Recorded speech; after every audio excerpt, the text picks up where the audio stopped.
Hello, my name, oh, please be seated, everybody, yeah.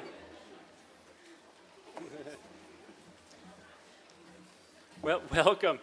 I'm Craig Westling. I'm the Associate Dean for Health Sciences at the Dartmouth Geisel School of Medicine, and I'm so happy to welcome you to this glorious occasion. Welcome to our students and your families and your friends, both in person and online. We're streaming this. Welcome to Dean Compton, to our faculty, our education team staff, our special guest, Dr. Dankwa Mullen. We're here today to celebrate a remarkable group of students, people who have put in countless hours of studying and work and giving their all to earn a rigorous graduate degree. Today marks a milestone in each of their respective journeys to be change leaders and solve daunting problems. To our graduates, I say the world needs you more than ever. We need you to learn we need you to apply what you've learned about framing difficult challenges, choosing appropriate research methods, interpreting results with a dose of healthy skepticism, and communicating ideas in a way that leads to real change. We need you at the policy level, at the front lines, everywhere in between, to work towards peace and equity and justice, to address climate change, to provide leadership when others are shying away because it's so hard. That's your signal to lean in even more deeply and engage. Each of you has so much to contribute, and we look forward to watching the work that you do. Now, let's get on with the celebration to honor you. I'd like to invite Dr. Lisa McBride, Geisel's Associate Dean for Diversity, Equity, Inclusion, and Belonging, to the podium to introduce our keynote speaker.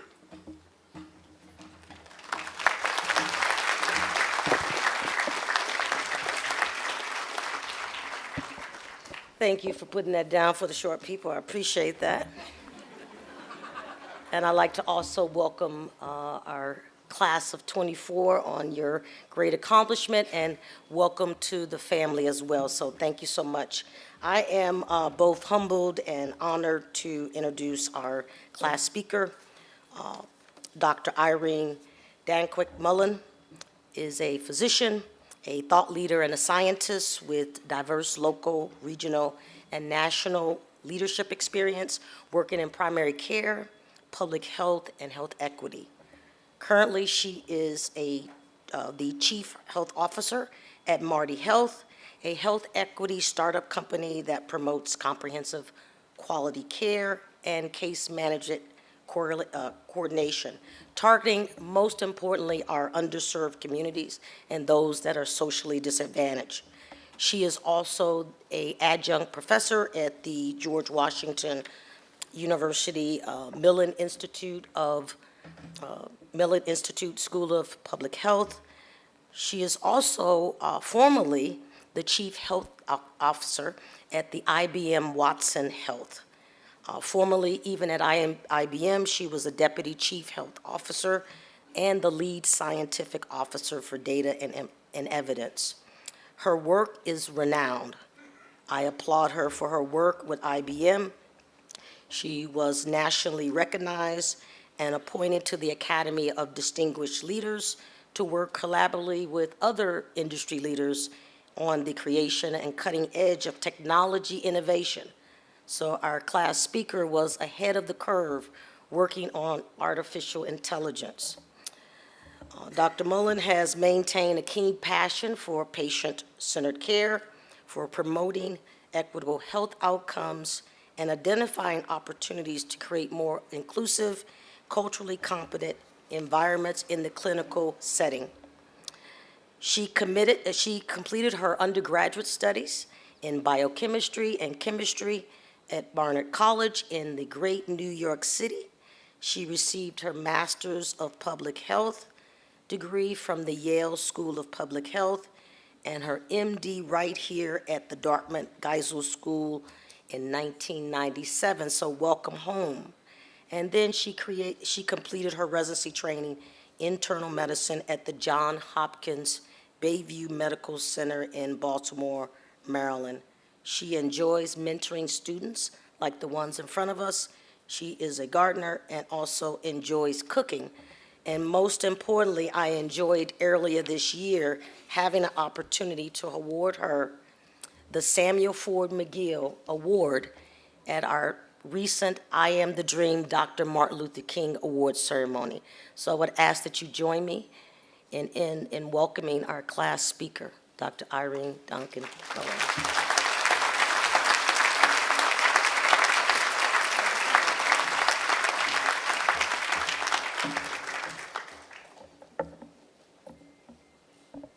Thank you so much.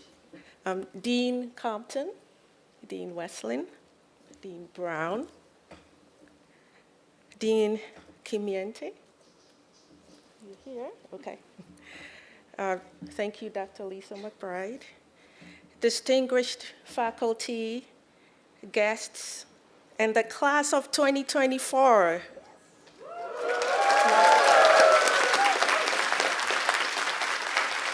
Good afternoon to you all. Thank you so much for honoring me with this opportunity to address you and to share in this commencement celebration with you. I am deeply humbled to be invited to speak with you today. This is incredibly special because it allows me to return to the institution that greatly shaped and influenced my professional career in medicine and in public health.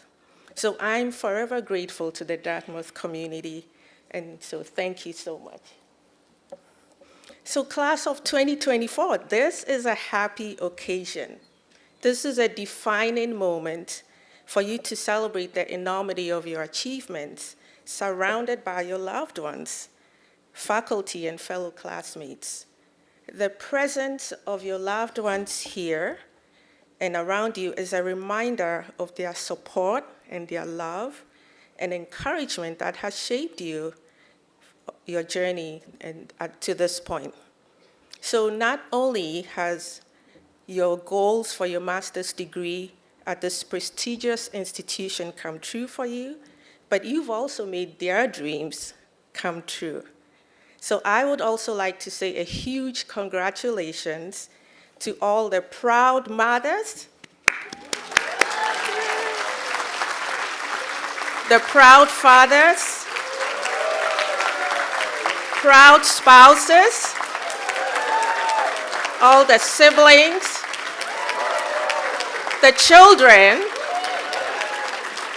devoted friends, mentors, and teachers. Congratulations to you all.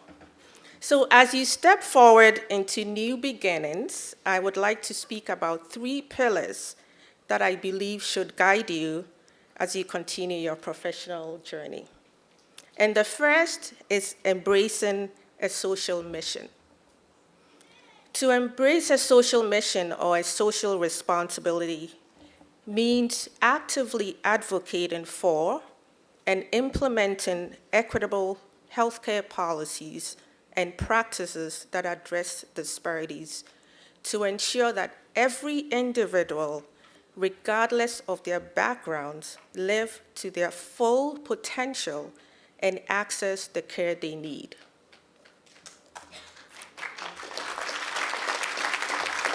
This commitment to equity is essential in demonstrating to the public that the healthcare system stands as a beacon of fairness and justice.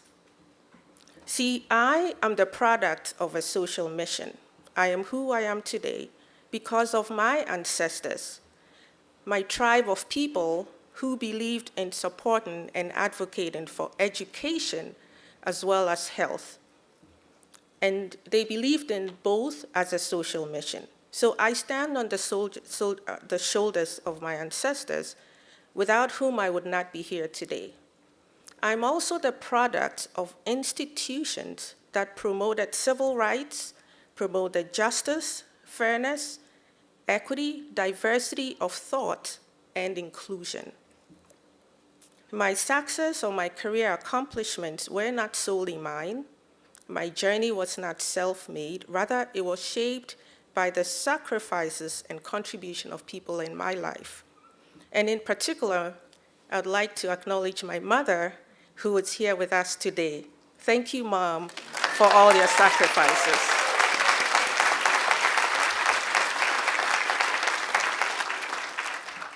You see, I was born in Ghana, West Africa. Both my parents, through the teachings of their parents and grandparents, knew that education was the strongest driver of good health and well-being. So I was named after my father's grandfather, Madame Amadaji. So my middle name, my African name, is Abna Daji. My father's grandmother, along with her brother, Nana Kofi Bimpong, spent most of their childhood and early adulthood under the British colonial rule. They grew up in the eastern region of Ghana in a town called Akwatia. Ghana was a British colony and was called the Gold Coast before it gained independence in 1957. So you see, colonial policies had disrupted the traditional social structures and cultural practices as part of the great scramble by Europeans for Africa. New political boundaries had caused divisions in ethnic groups.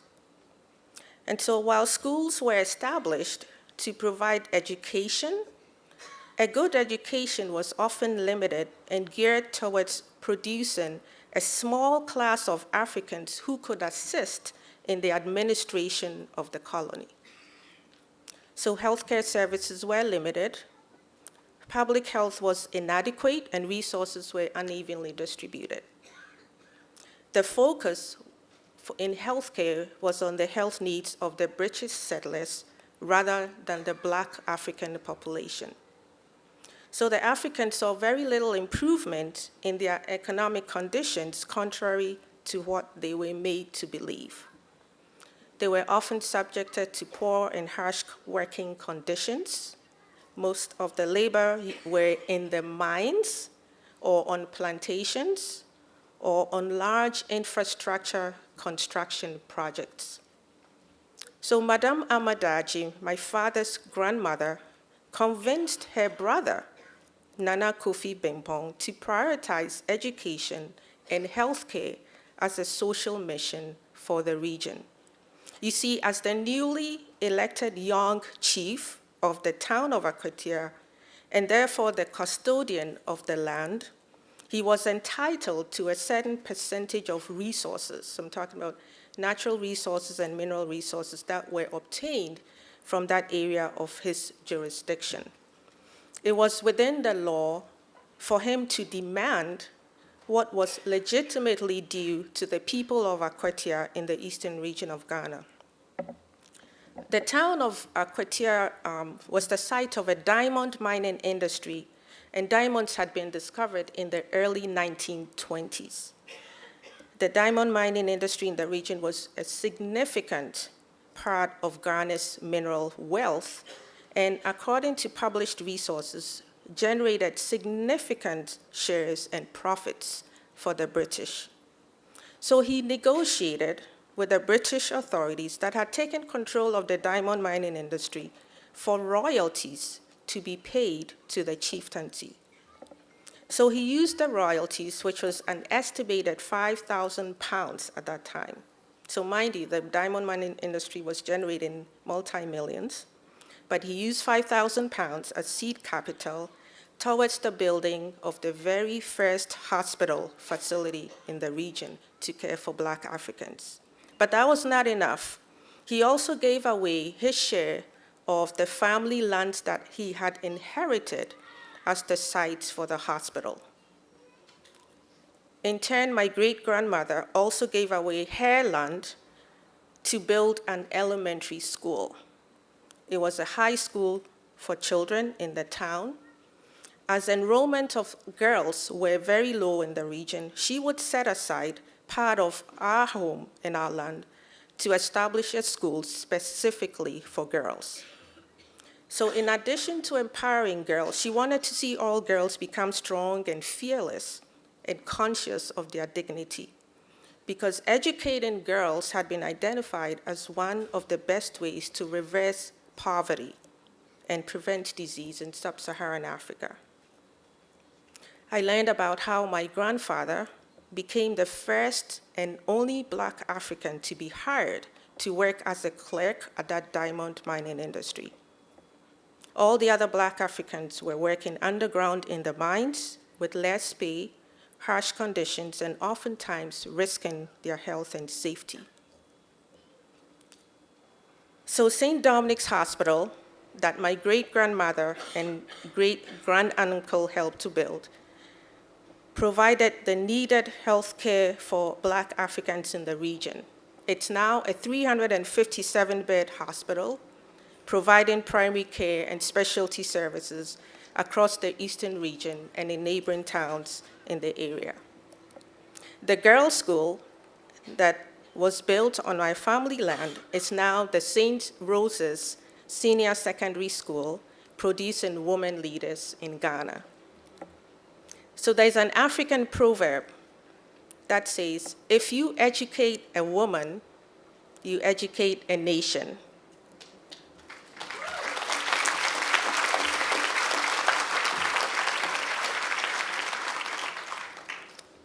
If you educate a man, you educate an individual.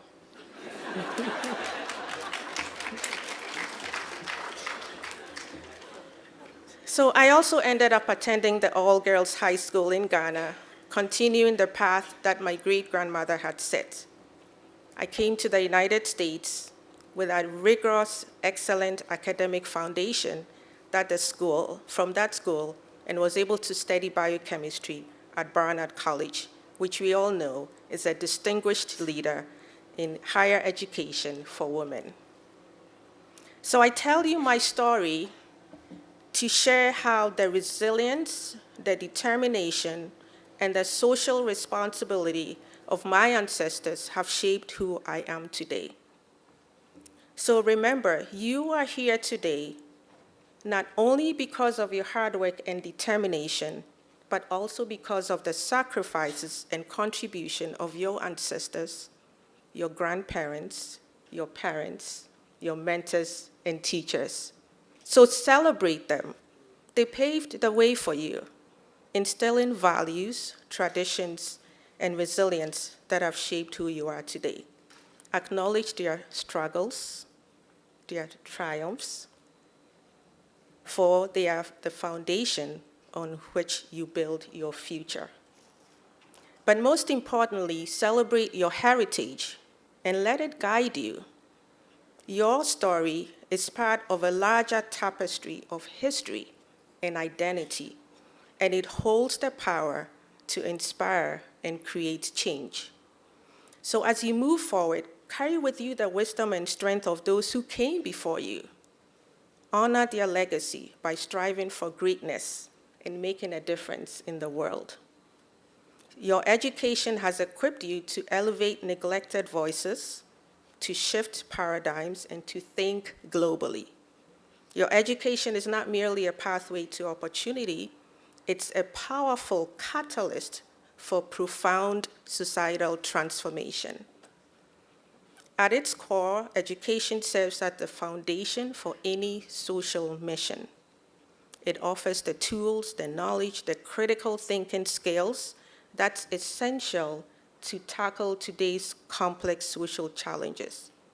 So education does not just build better individuals, it builds a better society, rich in justice and ripe in possibilities. The second pillar that I want to talk to you is about trust. In a world that's filled with uncertainties and complexities, the foundation on which the healthcare institution stands on, it's not merely the strength of the scientific achievements, but the depth of trust that it's able to gain among those it serves or those it intends to serve. Trust in the public health system and the healthcare system is at its lowest. Now more than ever, as we navigate these times, when trust in the public health is profoundly challenged, the call to rebuild and reestablish trust is not just imperative, it is sacred. Trust in the healthcare is an invisible bond that enables a sick person to place their fears in the hands of a stranger, believing in the promise of relief. It's the assurance that drives the community to follow public health recommendations, knowing that the guidelines are going to shield against unseen threats. Trust significantly influences people's unwillingness or willingness to listen, to follow services, to accept interventions, and engage with the healthcare system. But the trust must be earned, because once the trust is broken, its restoration is a task of enormous proportions. I know too well about working diligently to rebuild and reestablish trust, because I've been engaged with a sickle cell warrior community through my recent work.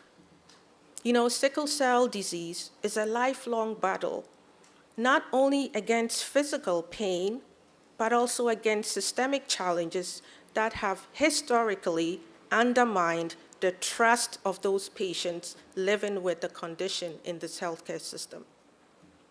The trust has been eroded due to years of neglect, underfunding in research, and a pervasive lack of understanding and empathy towards the unique struggles that are faced by the patients with sickle cell disease.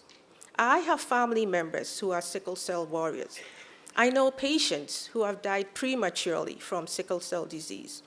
I've heard from patients recount experiences of being dismissed or undertreated in emergency rooms from their excruciating pain and being questioned or being labeled as drug seekers. There's a general lack of knowledgeable clinicians or care providers willing to understand the complexities of managing this condition. And so these experiences have contributed to a very deep-seated sense of isolation and disillusionment with a system that seems indifferent to their suffering. So in essence, establishing trust is a continuous journey, not a destination. It demands of us an unwavering dedication, a constant reflection, and an unrelenting pursuit of excellence and compassion in our practice.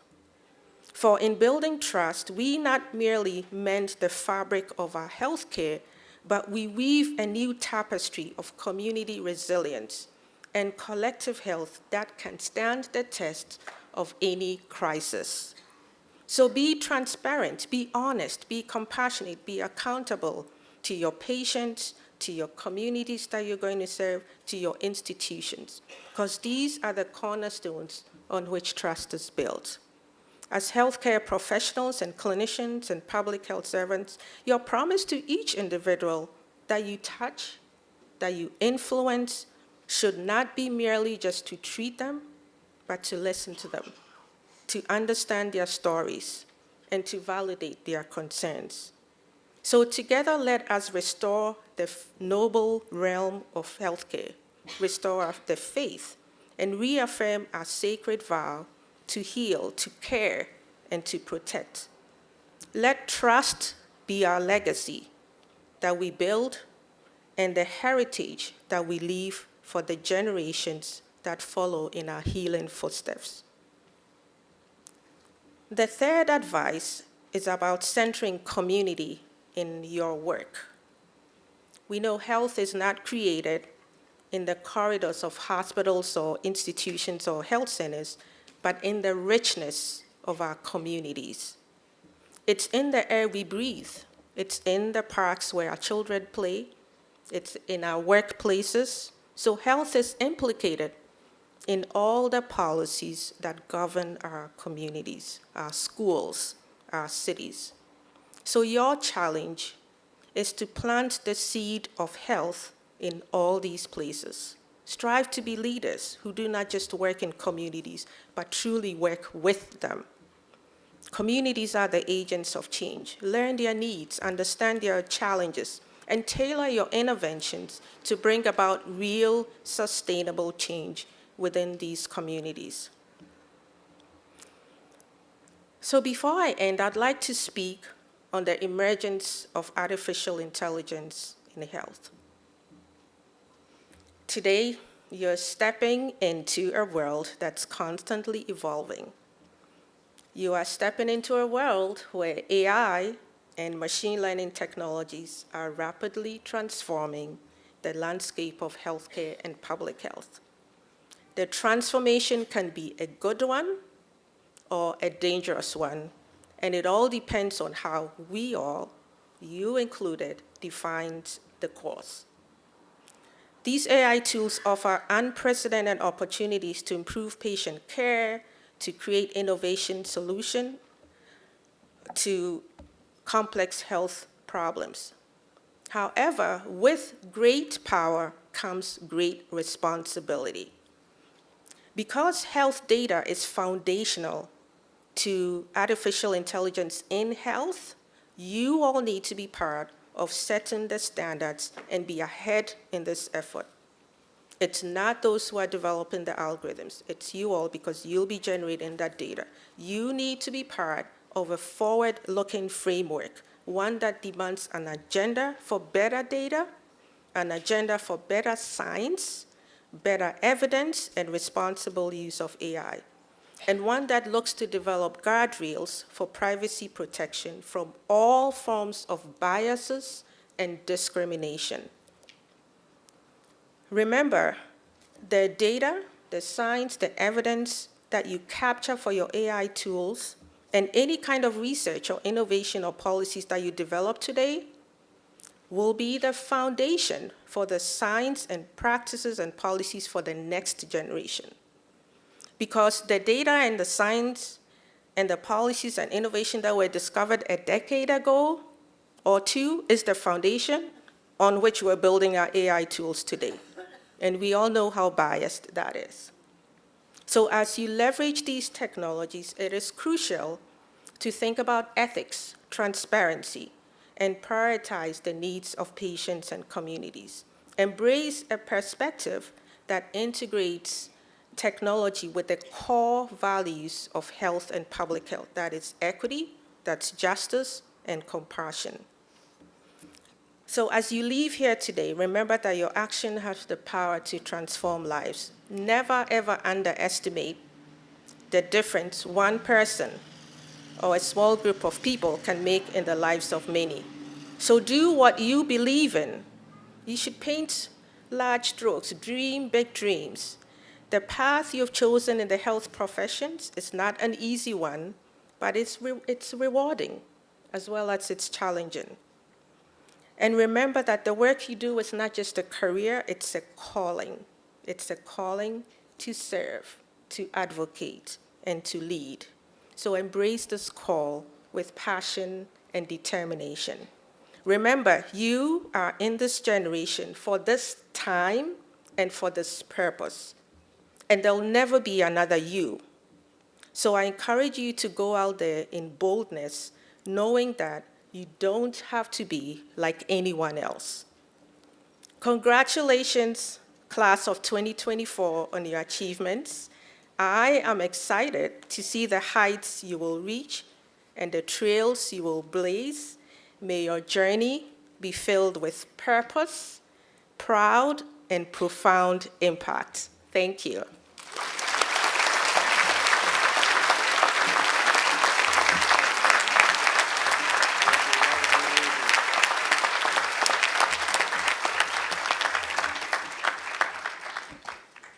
Wow, thank you, Dr. Dankwa-Millen, for those sharing your wisdom and your advice.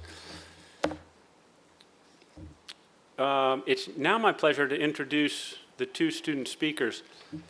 And I have to chuckle a little because the first one from the residential program always makes people smile, and he happens to be sitting in the exact middle, which is going to be the most difficult to extract himself.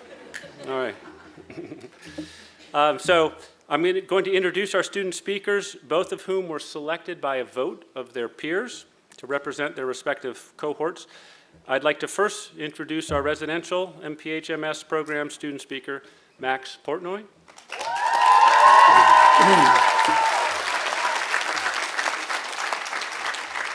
So, while Max is making his way up here, I'd like to share a few words written by his peers. As one of the student government representatives to Geisel this year, Max has been a voice of reason, balance, and advocacy for the MPH programs in an important year for realizing the One Geisel vision. Max is someone who approaches each situation with the utmost professionalism while inspiring trust and respect in those he works with for his thoughtful and even approach. Does this sound like you? I hope so. Yeah, all right. These qualities will serve him well as he embarks on his medical school journey next year and cares for patients in the future. Your classmates are excited to hear what you have to say as they begin the next steps in their professional and personal journeys. Welcome, Max. Thank you.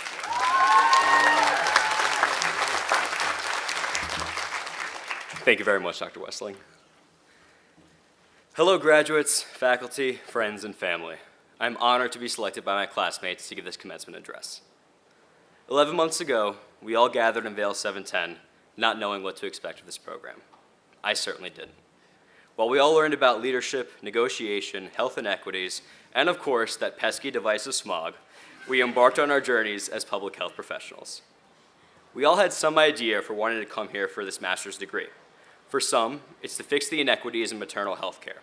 For others, it's to solve our mental health crisis. And for a good number of you, I suspect it might be to leave here today with a piece of paper that says Dartmouth on it. Regardless, whatever that reason was, you not only felt that there was something wrong with our world, but you felt that you could be the person to fix that. You chose public health not because you wanted to be the person who gets all the credit, but because you wanted to be the person who makes the ultimate difference. Some of you know me as the king of Spirit Week, that guy obsessed with trivia at Dunks, or the grill master. And while it is true that I am all of those things, my story would not be complete without the people who made me into the person I am now, and I'm blessed to have them with me here today. 32 years ago, my family immigrated here from the former Soviet Union with nothing. For a time, they relied on government assistance, their new clothes came from donation bins, and they lived in tiny apartments on Fletcher Road, which I honestly mistook for bomb shelters when my dad first took me there many years ago. They had to rebuild their lives from scratch. In our courses, we talk about how to break down barriers, how to fight when the deck is stacked against you, and how to work tirelessly to improve the lives of others. I'm proud to say that my family has done that for me, and they are my biggest inspiration. They came here because America is the land of opportunity, and their story and their sacrifice propel me every day to use my power to give back to others. Coming here and learning about what we can do for others has only strengthened this resolve, and together, we fight onward as champions of healthy living. As future public health leaders, we know that there is no better thing to give to someone else than the opportunity to live a healthy life. We will now turn to a new chapter of our lives, and the beautiful thing about public health is that the next chapter differs for all of us. Whatever that may be, use what you have learned here to do good, to be there for others, and to leave this world a better place than you found it. Pay it forward. You didn't choose public health to become a billionaire. You chose it because you have a heart of gold. I'd like to share one of the memories I cherish most from my time here at Dartmouth, Tuesday lunches at Tacos and Tequila. Every Tuesday, a bunch of my friends and I would show up, sit in the back corner at our table, and see our favorite waitress, Anna. We spent those lunches devouring some delicious Mexican food and conversing about anything, everything, and nothing at all. It didn't matter if we scored poorly on an exam, or got rejected from a medical school, or had a plethora of assignments due the next day. We still showed up every Tuesday because we loved it. At your next stop, and every stop thereafter, find something that motivates you and show up for it. Hopefully, it'll be something a little more important than a warm burrito. Maybe you've already found it, or maybe you haven't. But regardless, keep showing up for the things you love, keep showing up for the people you love, and keep showing up for the many people that will rely on you in your futures. Be present in the moment and soak it all in. Show up not because you have to, but because you want to. Graduates, when you leave the ceremony today and celebrate your accomplishments with your loved ones, thank them. Thank them for the sacrifices they made so you could have the opportunity to change the world how you see fit. They are so proud of what you have done, and they are so proud of what you will do next. And to my classmates, thank you all for embarking on this journey with me. 11 months ago, we were strangers, and today we are linked forever. You came here, specifically to the Upper Valley, with a purpose. No one just ends up in Hanover. I'm a big believer in the idea that everything happens for a reason, and there's a reason we all met each other. We challenge each other to think critically, to be more compassionate, and to be the best version of ourselves. I feel a profound sense of gratitude for everyone that made my time here at Dartmouth so memorable. I know that all of you will go on to do great things, and I ask that you keep that same energy, that passion that brought you here, with you as you move forward. There is so much to fix in our world, and I know that you all will be the ones to change things for the better. Time flies, but we are the pilots. Go out and venture far. Do good and love more. I love you all. I'll miss you all. Thank you, and congratulations once again to the class of 2024.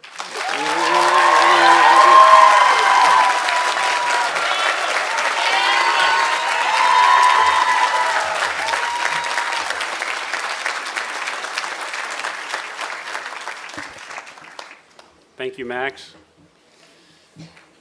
I'm delighted to introduce our second student speaker of the day, representing the hybrid MPH program, Dr. Shante Delalue.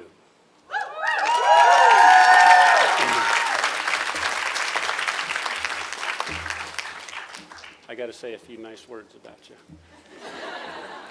When Dr. Delalue started her job a few years ago as the Senior Vice President and Senior Diversity Officer at Dartmouth College, she wanted to meet with me. And she asked me, if racism is a public health issue, what is public health doing about it? It's a really good question. That was the beginning of a conversation that led to her both teaching a course in the residential program called An Exploration of Race, Anti-Black Racism, and Public Health, which, by the way, receives the highest student scores on the feedback.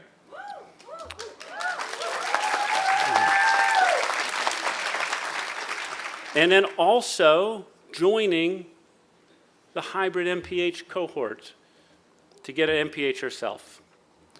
As one of her hybrid MPH peers wrote, Shante manages to explain difficult social justice issues with such grace and kindness that you can't help but listen and learn. She has this remarkable ability to approach these topics delicately, which prevents people from clamping up and getting defensive. Additionally, if diversity, equity, or inclusion isn't mentioned, Shante is always sure to circle back to it, no matter the subject, not in a distracting way either. It always adds to the conversation, it never takes away. Her questions and insights during our 2 years together showed a relentless focus on social justice and making sure the voices of the unheard were surfaced. She is a bright light. Her dedication to social justice is clear from her professional work and her personal demeanor. Shante, welcome.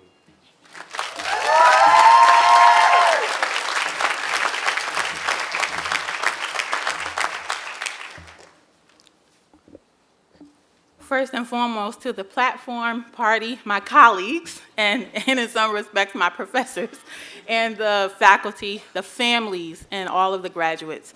My name is Shante Delalue. It is an extreme honor to be the class speaker for the hybrid MPH cohort of 2024.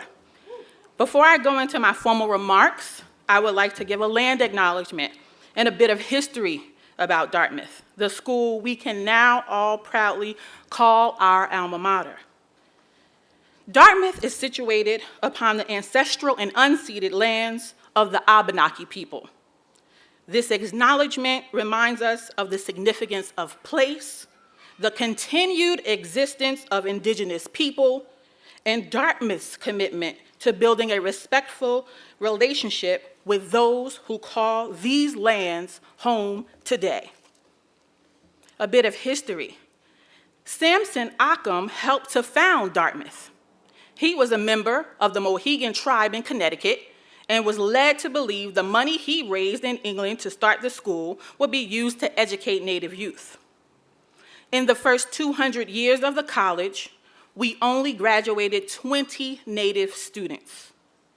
In the 1970s, then President John Kennedy sought to turn this point of pain for Occam and, by extension, the Native community into a point of pride.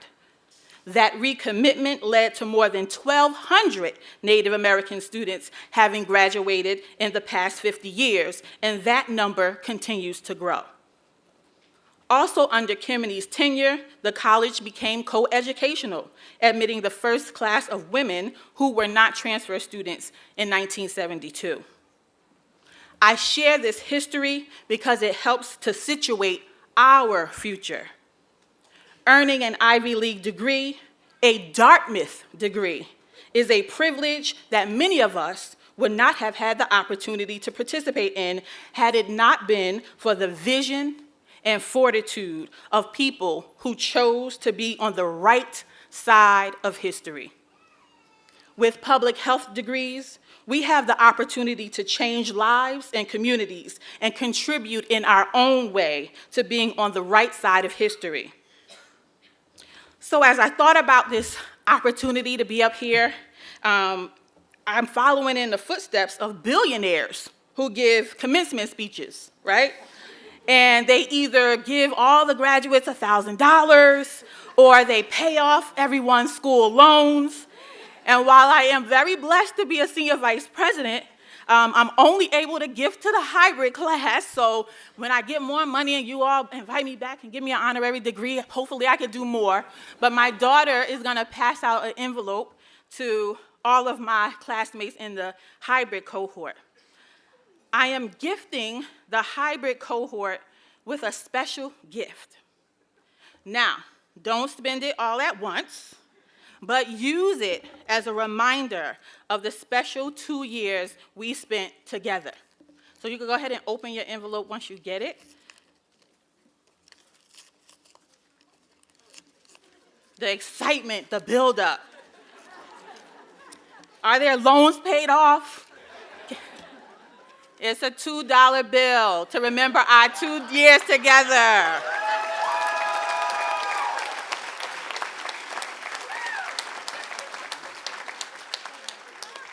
I remember it like it was yesterday, filling the room in Kellogg Hall for our first in-person intensive and being sent on a scavenger hunt around the small town of Hanover. As we ran around the little town, I thought to myself, what have you gotten yourself into? One thing I do remember thinking was how diverse our cohort was. Different points in our careers, some a few years out of undergraduate college, and others, like me, 2 decades into my career. I decided to pursue my MPH because as I looked at the shifting demographics of the United States and some of the most pressing problems people face today, health kept coming to the top of the list. If a Black woman like me can earn a PhD and presumably gain access to quality medical care, but still have a higher maternal mortality rate than a white woman with less than a high school diploma, we have a serious problem. Our program allowed us to wade deep into statistics, qualitative methods, health services administration, epidemics, pan-epidemics, anchor institutions, and population health, and the list goes on. One of the threads that is woven through all of those areas is disparity, equity, justice, and power. Scholars Edwin Lindo and Dr. Estelle Williams suggest that health disparity is just the beginning. Focusing on the eradication of disparity doesn't get to the root cause of what actually caused the disparity in the first place. So, we must consider equity. What are the policies and principles and practices that consistently subjugate groups and creates the atmosphere for continued disproportionate care? Justice has to become a part of our focus and our way of being. Lindo states, imagine a world where you yes, you, or those in your care or in your sphere of influence don't have to fight for everything they need. That's justice. And power, well, when we get to a place where people no longer hold on to power for fear of losing something and see the full humanity in others, we will begin to see real change. I know this all can be daunting, but I'm hopeful. Thank you to our families, our extended networks, including the incredible faculty and staff who made the program possible, who helped us navigate these few years.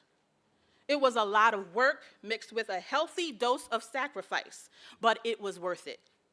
I am currently listening to a song entitled, "We Gon' Be All Right." I find solace in that song because the class of 2024 is armed with the knowledge to make change across the country and the world. In our cohort, we have a librarian and a veterinarian, both now armed with an MPH degree. We gonna be all right. We have surgeons, residents, future doctors, now armed with an MPH degree. We gonna be all right. We have policy analysts, business people, research managers, coaches, college professors, now all armed with an MPH. We gonna be all right.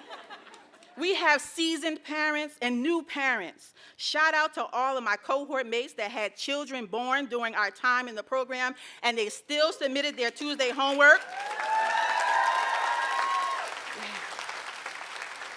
They showed up to the Thursday Zoom, and they submitted their Sunday summative assignment by 11:59 p.m.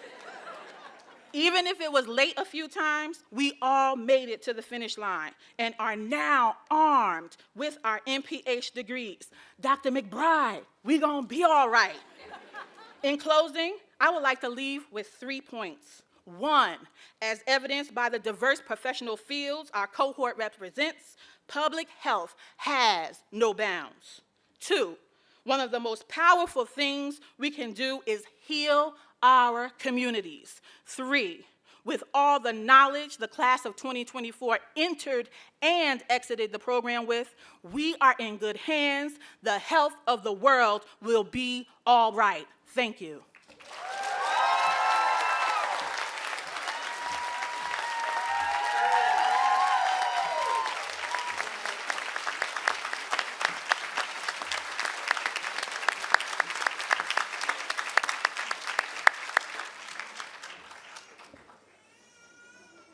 Thank you, Shante.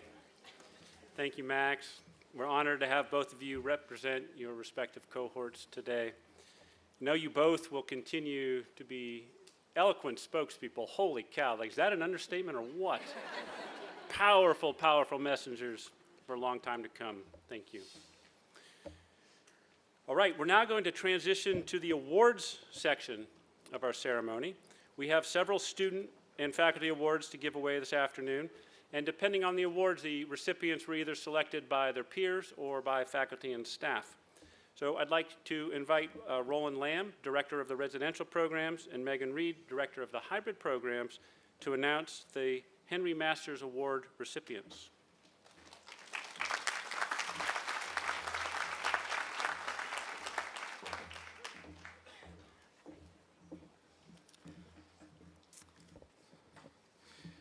Good afternoon. Our first award this afternoon is the Henry Masters Award. This award was established in 2010 in memory of Henry Loring Masters, a Geisel student who died unexpectedly of complications from H1N1 near the end of his second term.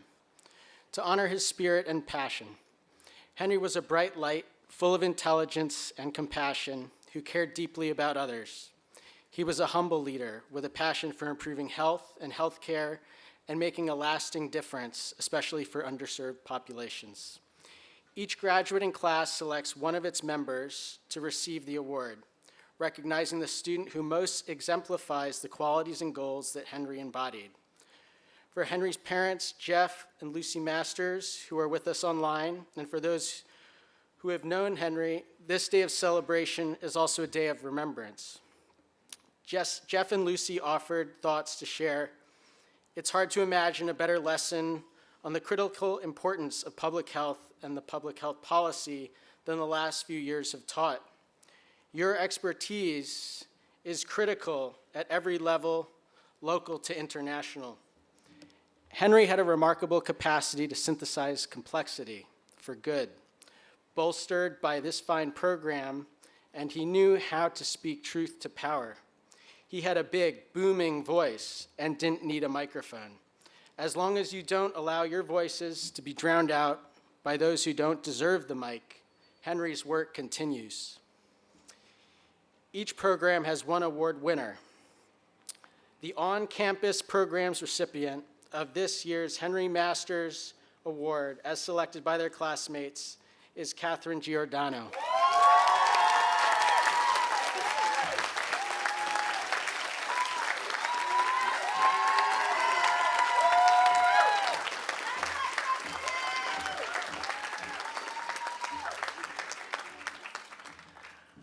Oh, Catherine, not done with you, sorry. Okay. So Catherine has been a role model for other students to follow in terms of helping students feel included and heard. These are in the words of her classmates. As student government president, Catherine has always tried to bring everyone into the tent with positivity, creativity, and always favoring an honest dialogue. Catherine has bridged students, staff, and faculty throughout the year and always did so with a big heart and from a perspective of service for her classmates and future cohorts. Her efforts are entirely in service beyond herself, and she is someone who is always ready to help others. These are important qualities in our current time, and in keeping with the legacy of Henry Masters, for whom this award is named, it is an honor to recognize Catherine with this award. Congratulations.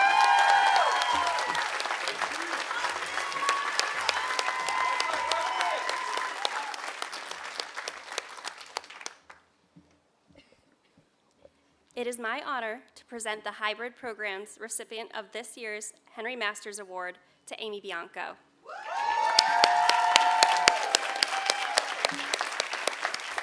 While Amy is coming to stage, let me share a few words about her from her classmates. When you meet Amy, you can immediately feel an incredible energy. Her passion and dedication are clear in every interaction. On top of all of that, she's one of the most powerful individuals I've ever had the good fortune of knowing. She's been a super teammate and inspiration to me and my peers. I am happy to have shared this journey with her. Congratulations, Amy and Catherine, and thank you again, Lucy and Jeff, for virtually joining us today to honor Henry's legacy.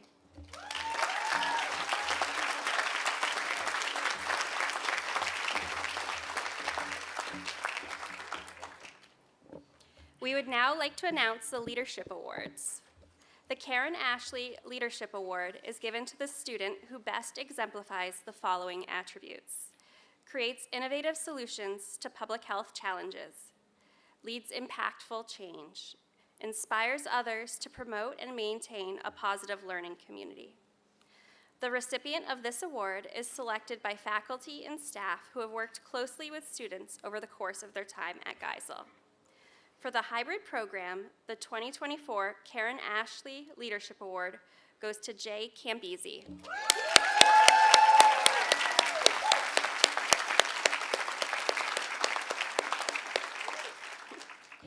Jay is not able to be here today, but he is watching online. Hi, Jay. Let me share a few words about him from some of our faculty and staff. Jay is always positive and engaged. He's the glue that brings his very diverse class together. He can work with anyone, and his joyful approach brings out the best in both his classmates and the faculty and staff, too. He has an ability to mobilize the class in all the best ways, and I don't think his ability to do so is unique to our MPH setting. His ILE success showed that he can walk into other settings, gain trust and respect, and affect change.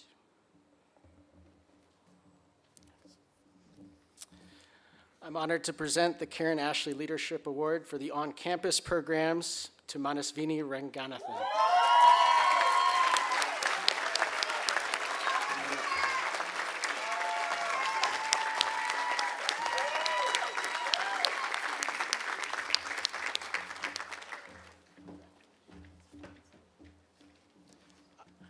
few words about Manasvini. Manasvini's leadership this year exemplifies the very best of what this year's class of remarkable leaders has achieved. She collaborated effectively with offices from across campus, built relationships, and developed programming for National Public Health Week that we will all remember. Manas always followed up with consummate degree of professionalism and poise, from a tour of the DART emergency helicopter to interviewing filmmakers from the food safety film Poisoned. Manas gave us new insights on health locally and nationally while bringing us all closer together. For the dedication and leadership she has shown in making all this possible, we would like to congratulate Manas on this well-deserved award.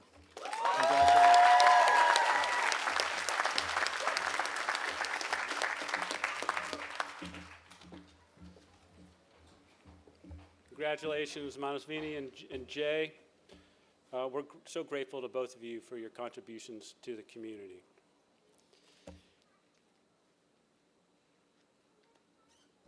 I'd like to now announce the Teaching Excellence Awards, which are given to the faculty member. Did you lower this, Lisa?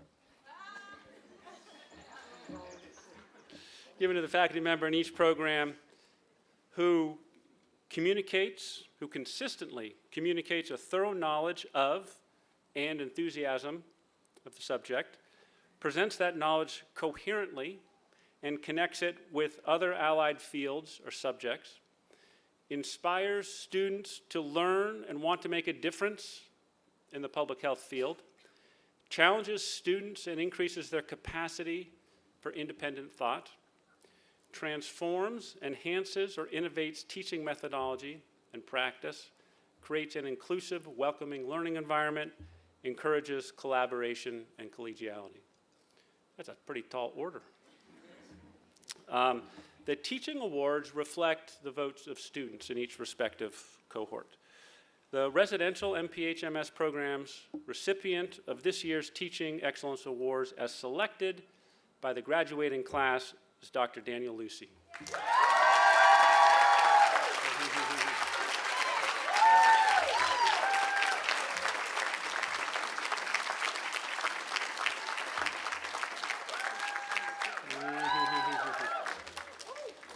While Dan's coming to the stage, let me share a few words about him from the residential class. Dr. Lucy brought light to our classroom every day.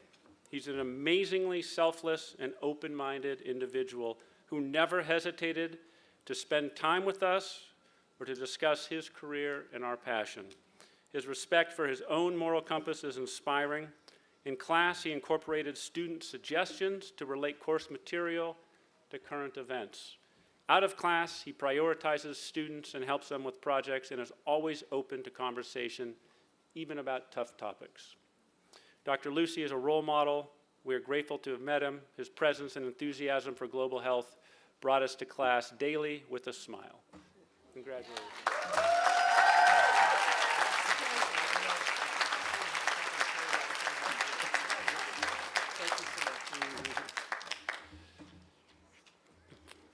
Congratulations, Dr. Lucy. All right, the hybrid program recipient of this year's Teaching Excellence Award, as selected by the graduating class, is Dr. Robin Larson.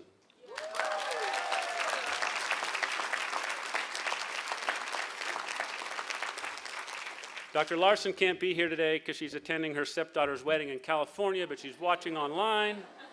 Dave, she hears your applause. Let me share a few words about Robin from people from the hybrid class.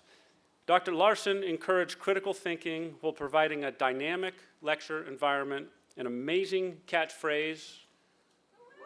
Woo-hoo. You got it, Shante.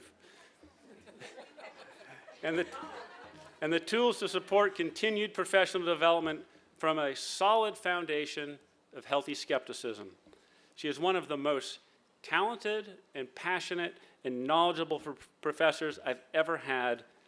If you can make epidemiology super fun, you are doing something right.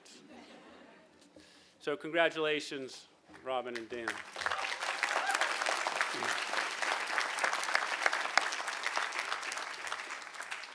I'd like to invite Dr. McBride back to the podium to present the Social Justice Awards for our programs. Thank you.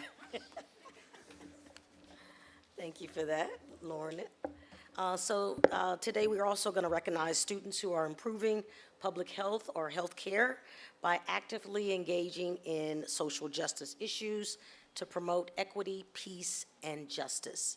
These are the qualities Geisel's values highly in students, many of whom have shown leadership and dedication to bringing about more equal, peaceful, and just community, country, and world. The field of public health needs ambassadors of equity and agents for change. This year's awardees have demonstrated a passion and ability to be these change agents during their time at Geisel. The intention of this award is to encourage all Geisel students and graduates to continue to grow in their advocacy for social justice and to become these agents for change beyond their time at Geisel and the communities where they will work after graduation. The social justice awardees are listed in the program. Will all the recipients of the Geisel MPH MS Social Justice Awards please stand for applause? Everyone.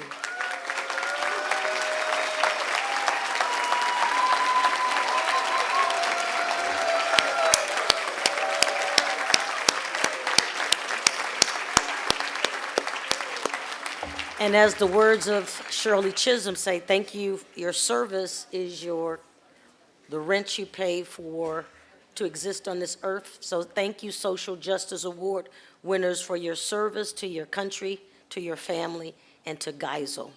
And with that being said, I would like to invite Dr. David Goodman to the podium, who will present the inaugural John Wenberg Award. Thank you. Thank you. I'm glad I could see you all today on this last day. I'm David Goodman. I'm a professor at the Dartmouth Institute and one of the founding investigators of the Dartmouth Atlas of Healthcare, and it's my honor to present the John E. Wenberg Award. This is a new award this year. John Jack Wenberg, born 1934 and died this year, was a physician epidemiologist who was a pioneer in measuring and evaluating healthcare across regions and hospitals. His 40 years of research and policy engagement convinced skeptics of his time, and still today, that there are serious shortcomings in healthcare quality and many opportunities for us to do better. And he started the master's program. The John E. Wenberg Award is given to the Masters of Science in Healthcare research student who has shown a combination of academic excellence and outstanding potential to contribute to the evaluative clinical sciences via research, implementation, or public policy. It's my pleasure to present this first ever award to Aravind Ponukamati.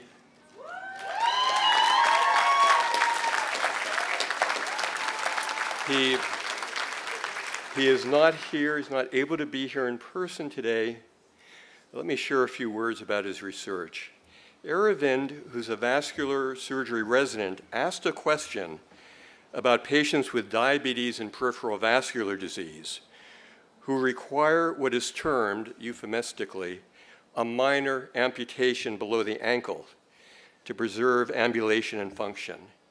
And the question was, what then is a risk of a major limb amputation? Using Medicare claims, this was a population-based study. He found that at 5 years of follow-up, over a quarter of these patients required a limb amputation compared to just over 1% in those without a minor amputation. For the students in the audience, the adjusted hazards ratio was 9. Is that a weak association, a strong? Okay. His findings have important implications for the care of this growing patient population. Eravand has outstanding potential as a future researcher with impact aligned with Jack's legacy. So let's congratulate Eravand. He's joining us by Zoom. Good job. I'd like to now invite Dr. Megan Longacre to the podium, who will present the Independent Internship Awards for the on-campus programs. Thank you.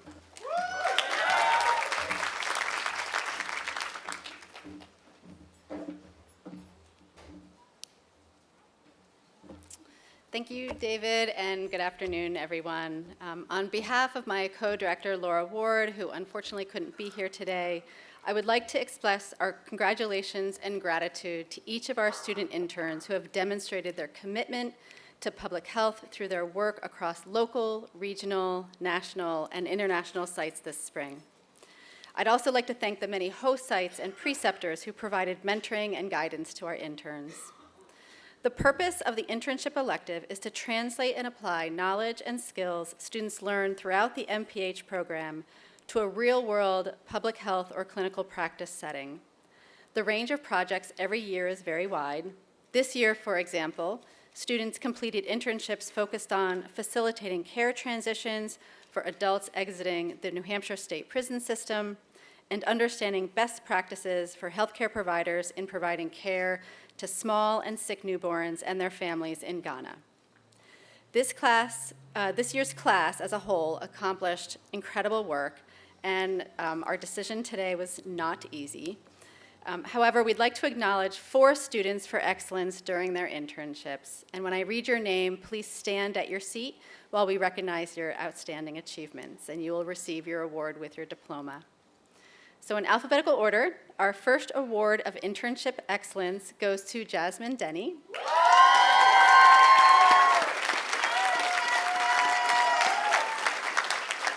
Jasmine completed her internship with Alchemy Health, and her project was titled Strategy Assessments for Rare Disease Therapeutics and Innovative Technologies Through Health Economics and Outcomes Research. Good job. Our next award of internship excellence goes to Catherine Giordano.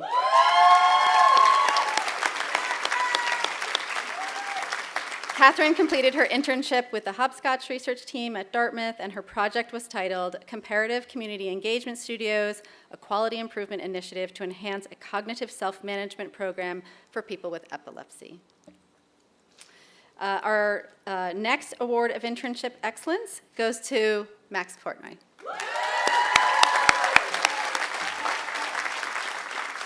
Max completed his internship with the Center for Professionalism and Value, and his project was titled A Historical Perspective on the Decline of Vaccine Delivery in Primary Care in the United States. And our final award of internship excellence goes to Manasvini Ranganathan. Manas completed her internship at the Loan Institute, and her project was titled Hospital Fair Share Project Assessing State-Level Community Benefit Policies for Nonprofits. Congratulations to our award recipients and to all of our independent internship graduates. You guys were a special class. I've told you that before, and it was really a joy to work with you this year. So I'm now pleased to introduce Dr. Al Mully, who will present the Integrated Learning Experience Awards for the on-campus programs.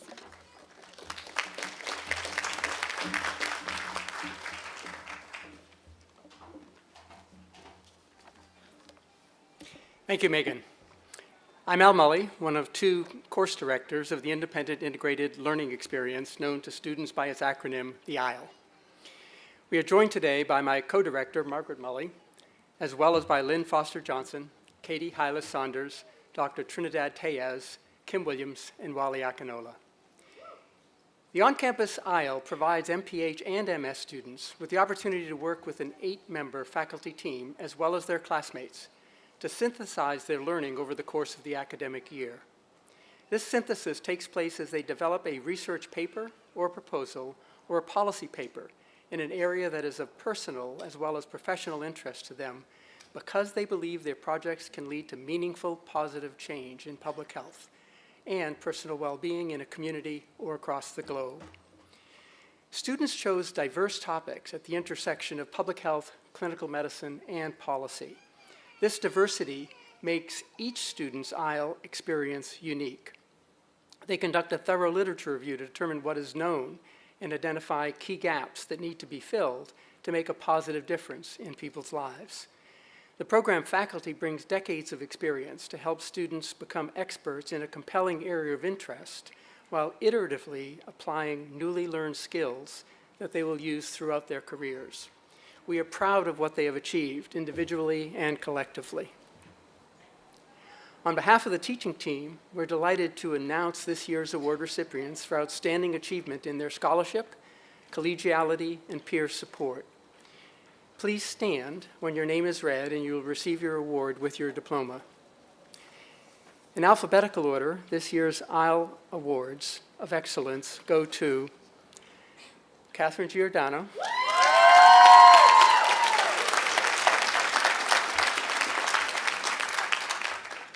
Paula Medina,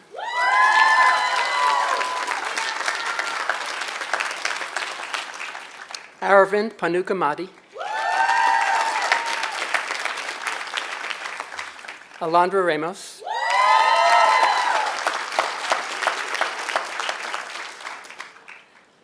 Meena Shahinfar, and Tricia Singh.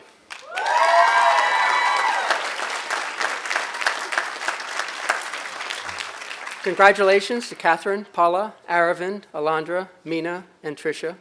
I'd like to turn it over now to Dr. Tina Foster, who will present the Practicum Awards for the hybrid program.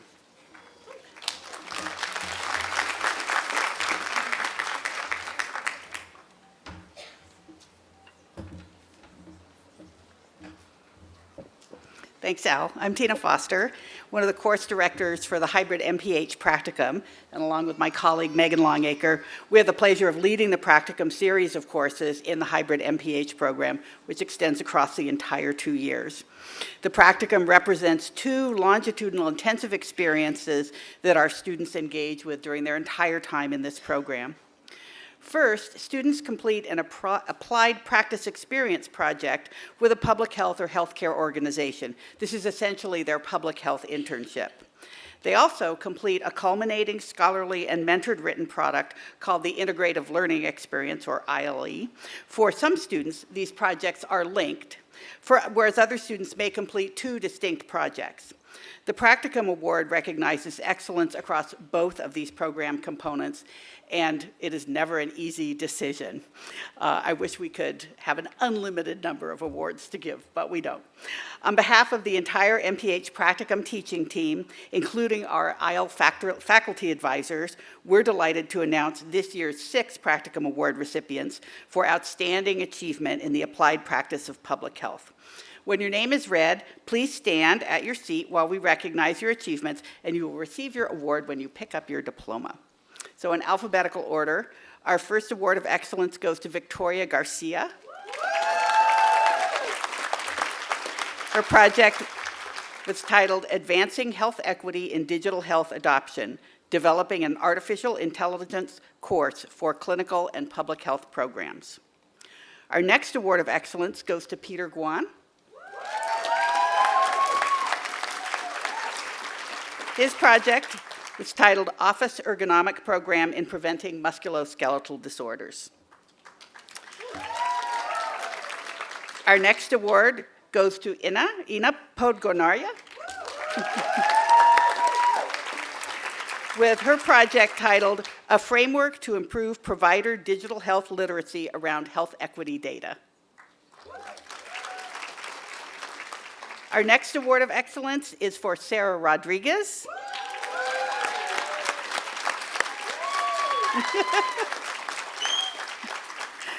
Promoting best practices for intersex data collection in U.S. healthcare.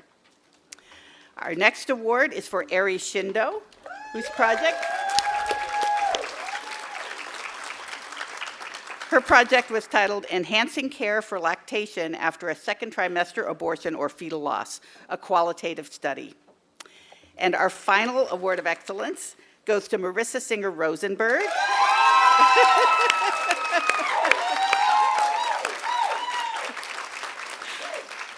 Her project was titled A Rapid Realist Review and Descriptive Evaluation of Current Medical School Curricula for the Implementation of a Critically Conscious Education. So congratulations to all of these award recipients and to all our students who collectively made substantial contributions to public health through their practicum work.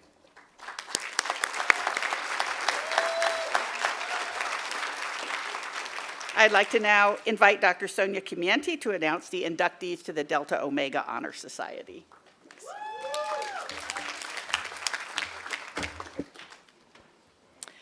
Thank you, Tina.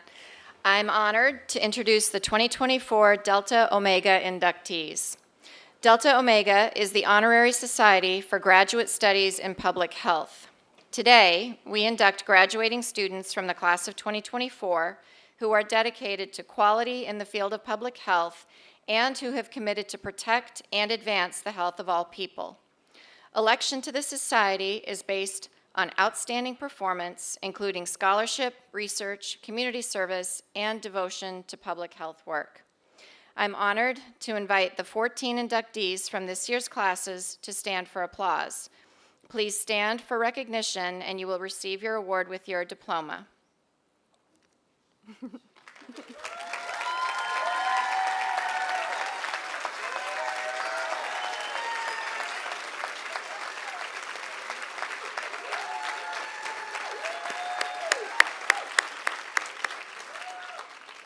Congratulations to our newest Delta Omega Honor Society members.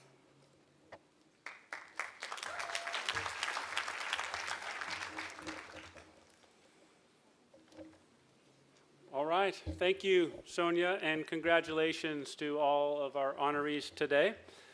We've now reached the time in the program to hood our students.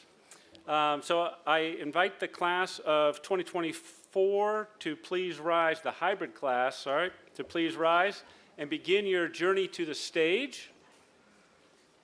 This is a critical part of the ceremony. Jonathan has practiced and practiced and practiced. As they're making their way to the stage, let me tell you a little bit about the regalia. The color of the hoods signifies the institution and the concentration of the degree.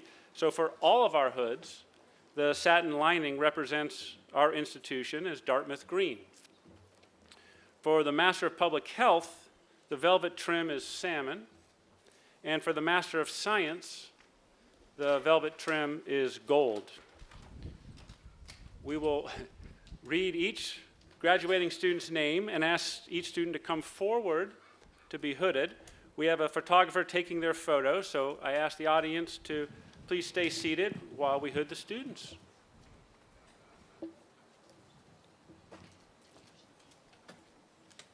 We rehearsed this morning, and it's just going flawlessly thus far.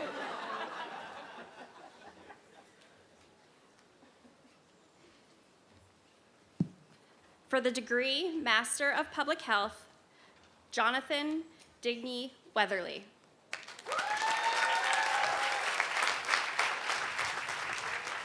Matthew Anton.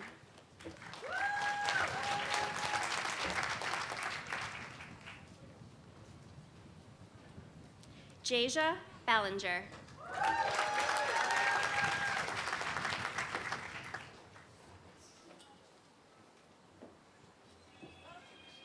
Oh, shucks. Amy Marie Bianco Reagan.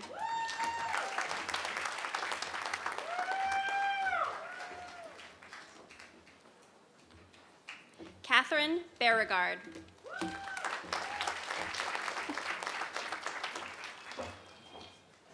Sophia Racy Chang Stauffer.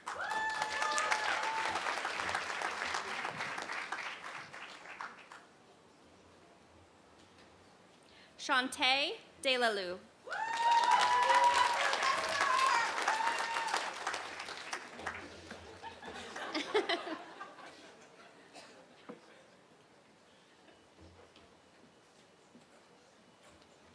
Alyssa Grimshaw.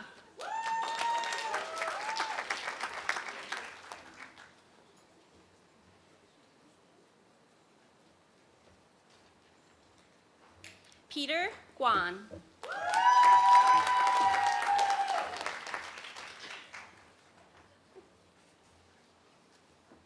Camilla Halui.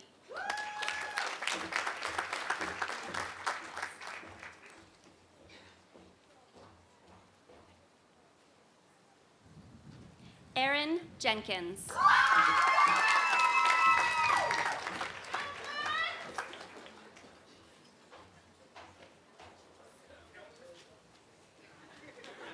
Russell Joy.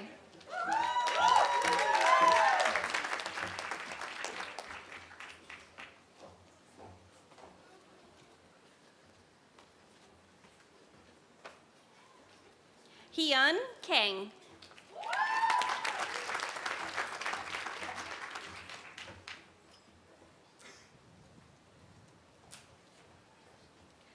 Karina Liebegquist.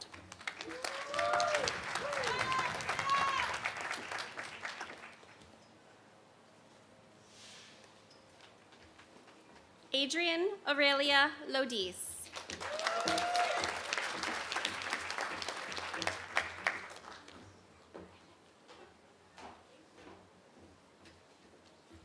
Franziska Julie Bunglu.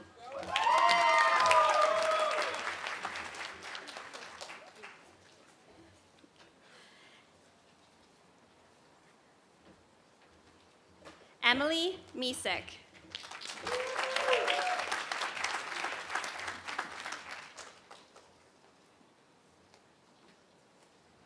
Ina Bandrorda.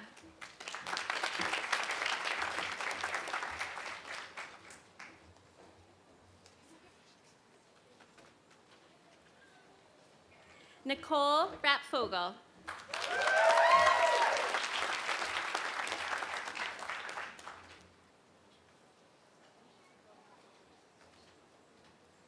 Sarah Rodriguez.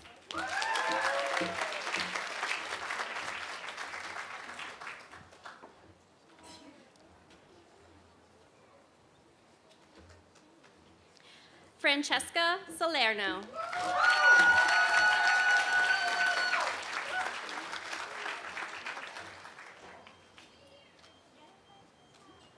Sophia Elizabeth Shaw.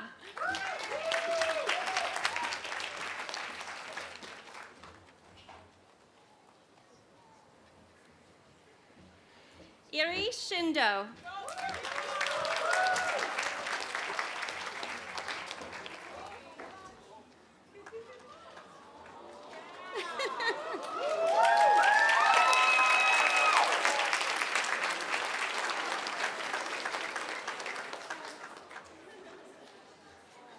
Marissa Singer Rosenberg.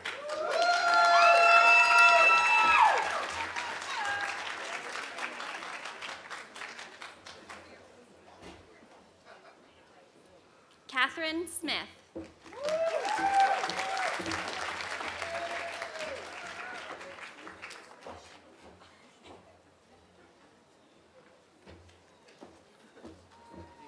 You are. Raymond Tier.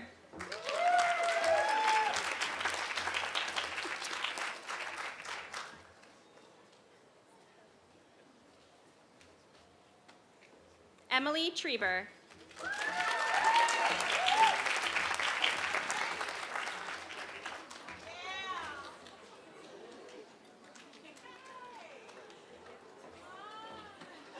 Catherine Elizabeth Giordano.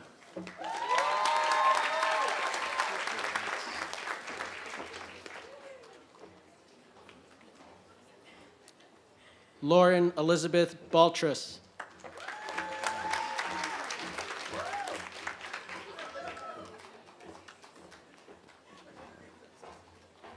Erin Marie Matheson.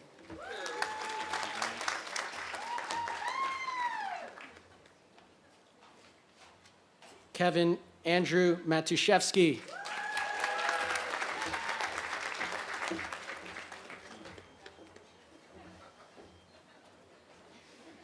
Jenna Lee Spiro.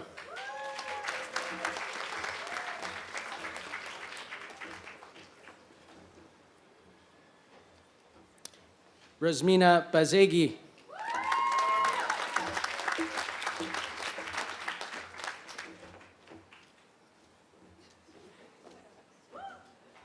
Felipa Isabel Rigo Carvalho.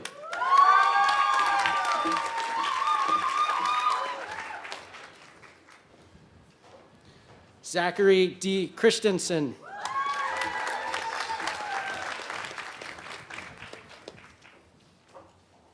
Sydney Lee Cochran.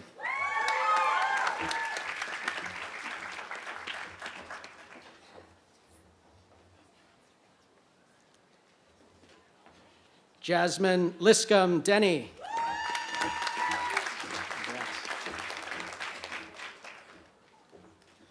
Peyton Luné Edwards.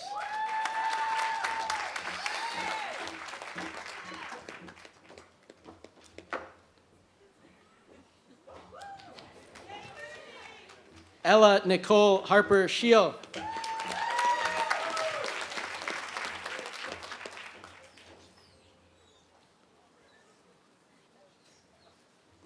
Isabella Lauren Kong.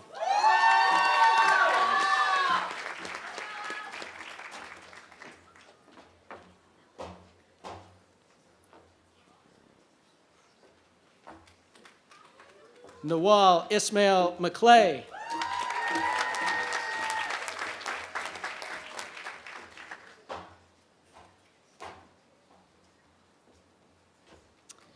Ivan Magallanes Marufo.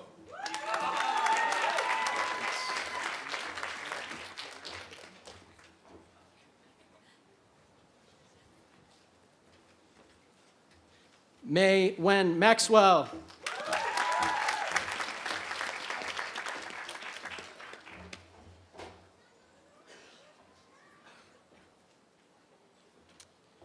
Paula Andrea Medina Diaz.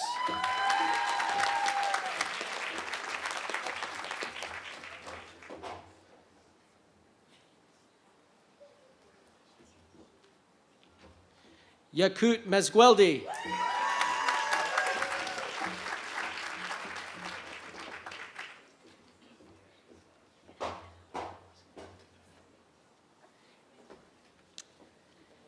Erin Patricia Morris.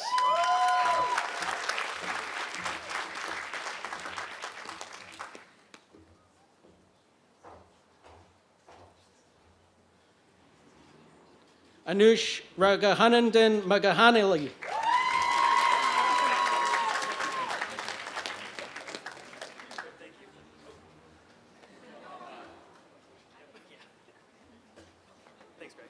Ananya Pani.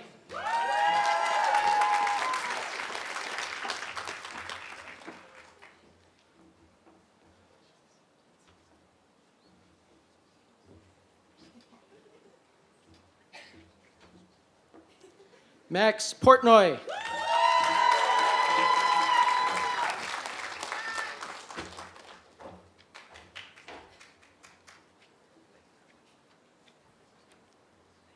Mona Pudasaini.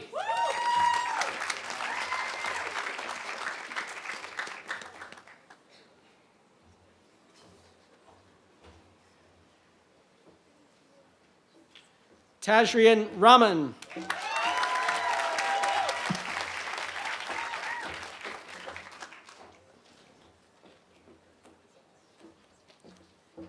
Alondra Ramos. Okay, I got it.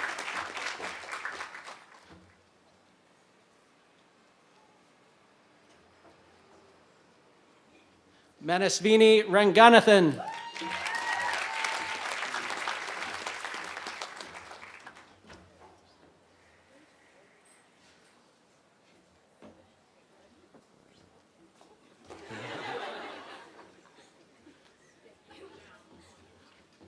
Ria Sachdeva.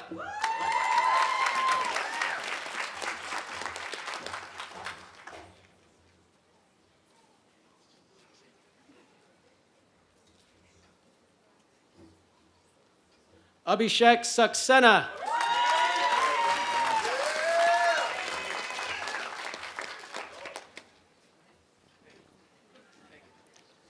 Leila Andalusi Siraj.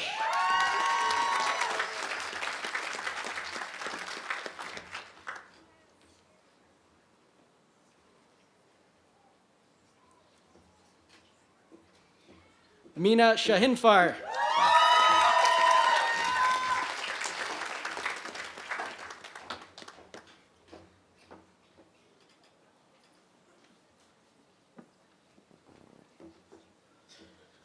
Samad Siddiqui.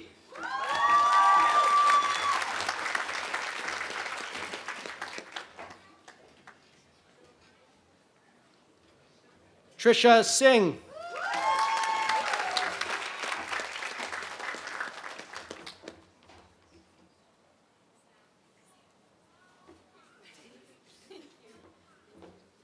Aman Sinha.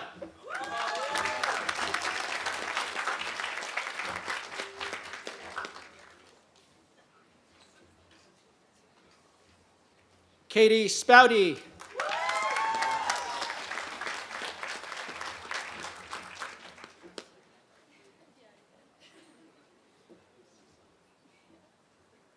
Sharanya Subramaniam.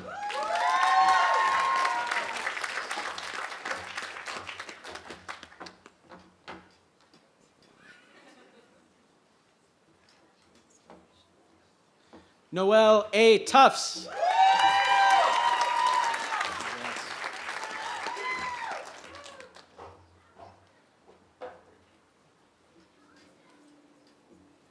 Angie Tsu.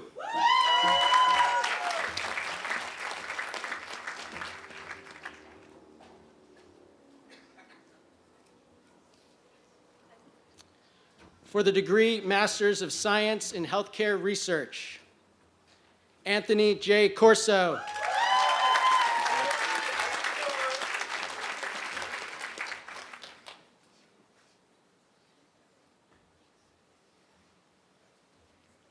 Shay O. Herlihy.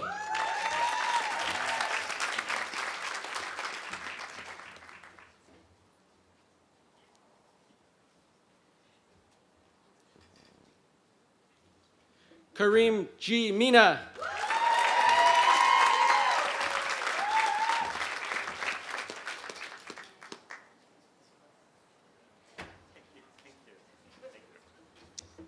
Melanie Leanne Rose.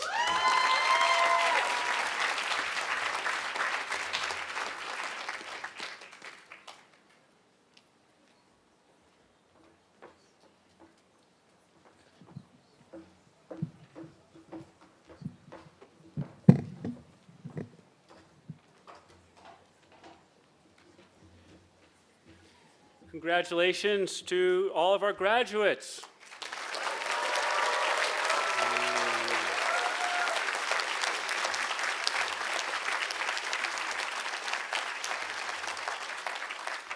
I have just a few final things to say to wrap things up. I'm looking, I can't judge the clouds, but there is a class photo. It's scheduled right after this. Includes all the graduating students and faculty in their regalia. It'll be taken immediately after the ceremony behind Anonymous Hall, just behind there. If it's raining, we're going to go to Chilcott Auditorium in Vail. So when we leave, graduates, please follow faculty out row by row. We'll go take a class photo, and then the reception will start. Following that picture, graduates, stop by Remsen 306 to pick up your diploma and any respective awards. I'd like to extend just a huge thank you to our Educational Affairs team members for organizing today's celebration. It's just an immense amount of work, and you can see them, they're kind of hanging on the periphery, but we just give them a big round of applause.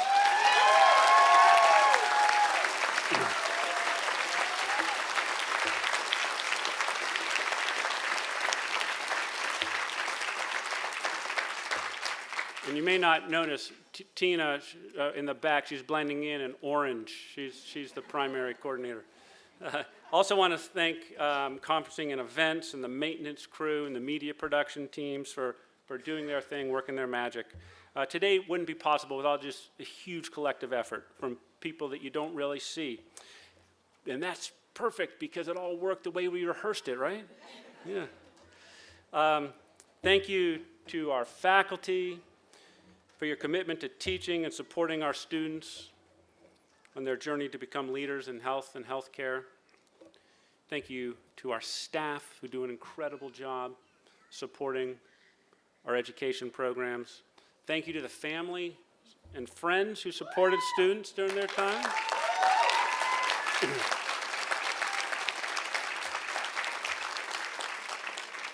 And thank you, students, I should say graduates, for choosing us and studying with us. It's just been a remarkable journey.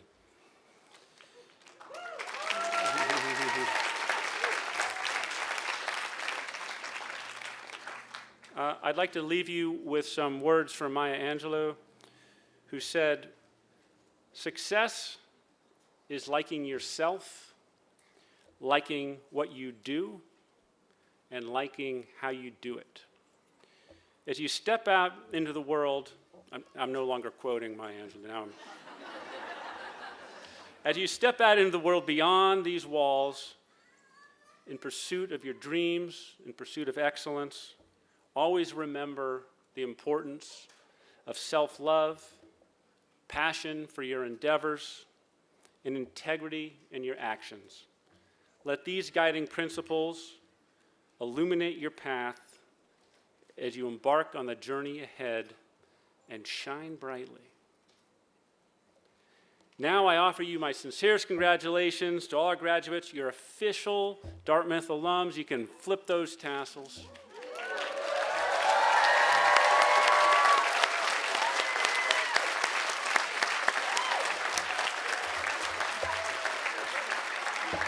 I think we